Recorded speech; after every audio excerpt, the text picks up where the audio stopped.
Hey guys, this is Akansha and welcome to Tech Mastani. In our previous session, we have covered the whole lithography process.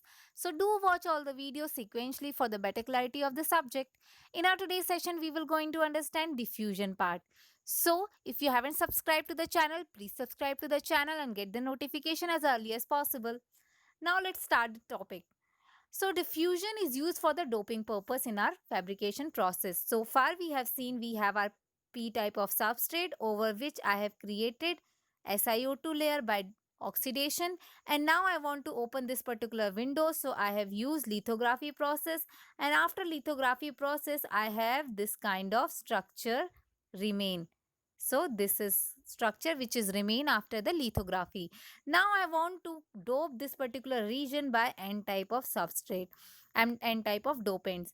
To do this, we will use diffusion here. Now let us see how we will diffuse this particular area.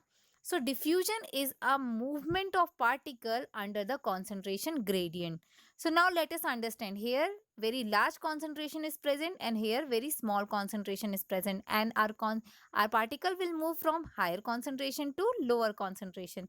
To understand it better, we will take an example of very common example.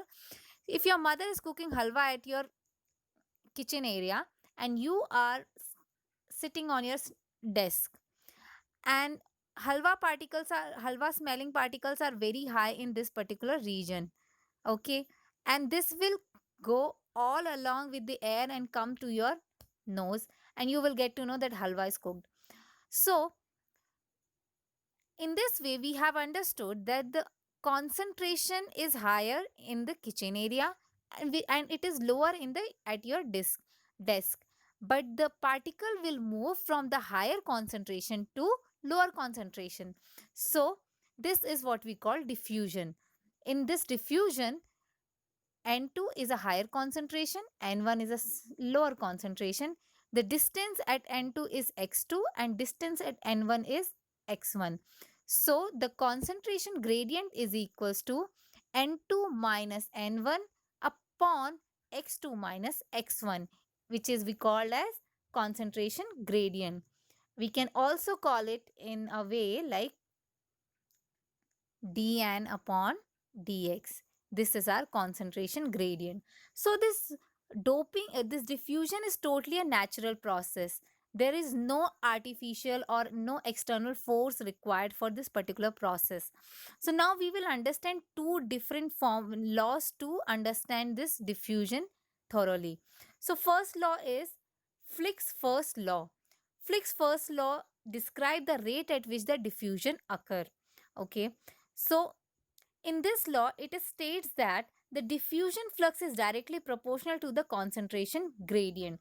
So just now I've told you about the concentration gradient. So let's suppose I have this particular wafer and here is a large concentration of particle and here is very small concentration. So we know that the particle will move from the higher concentration to lower concentration. So what is flux here? Flux J is equals to number of particles which are crossing this cross section A is called flux. So number of particles, total particles crossing this particular area A is called flux. So under the first Fick's law, it states that the flux is directly proportional to concentration gradient. Okay, if I will remove this proportionality sign, then the Fick's law states J is equals to minus D into rho dou n upon dou x. In this, D is equals to diffusion constant, and here we use negative sign. Negative sign represents that the particle will move from higher concentration to lower concentration. So that is why we use negative sign in this particular law. So now I think you have understood. So by defining the Fick's first law, we haven't considered the effect of time, but we have already covered the effect of distance and temperature. Let's see again. J is equals to minus D dn upon dx. So the flux that is going from the higher concentration to lower concentration is totally dependent upon the distance, and it is dependent upon the diffusion, and this diffusion is totally dependent upon the temperature. So in this way, this flux is proportional to temperature as well as anti-proportional to distance. So now we can say that diffusion is dependent upon the temperature as well as the distance. And now we will understand here that this flux is not dependent upon the time in this particular law. In the next law, we will understand how this diffusion is also dependent upon the time. This flux will depending upon the time, that we will going to understand in our second law.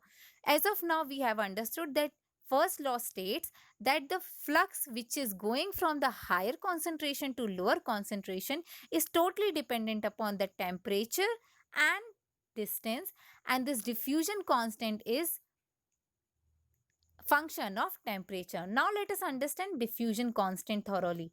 This diffusion constant is equals to this constant into e to the power minus Ea upon kT. Change R into kT. Here Ea is called activation energy and K is our Boltzmann constant. Cross it. K is our Boltzmann constant and T is our temperature. So D is equals to D naught, which is constant, e to the power minus Ea, which is activation energy, upon kT, where k is a Boltzmann constant. The value of Boltzmann constant is 8.62 into 10 to the power minus 5 electron volt per Kelvin. Electron volt per Kelvin. So this is my K value and T is my temperature. So now you can totally see that this diffusion is dependent upon the temperature as well as the activation energy. For diffusion value to be higher enough, our temperature should be high. So diffusion is directly proportional to temperature. If you will increase temperature, then this term will decrease and our total D will increase. In this way, diffusion is dependent upon the temperature. Now let's come back to our previous discussion that the flux is proportional to temperature, or you can say D, because D is actually proportional to temperature, and also inversely proportional to distance. So this is what we concluded using first Fick's law. In this Fick's law, we haven't taken the function of temperature.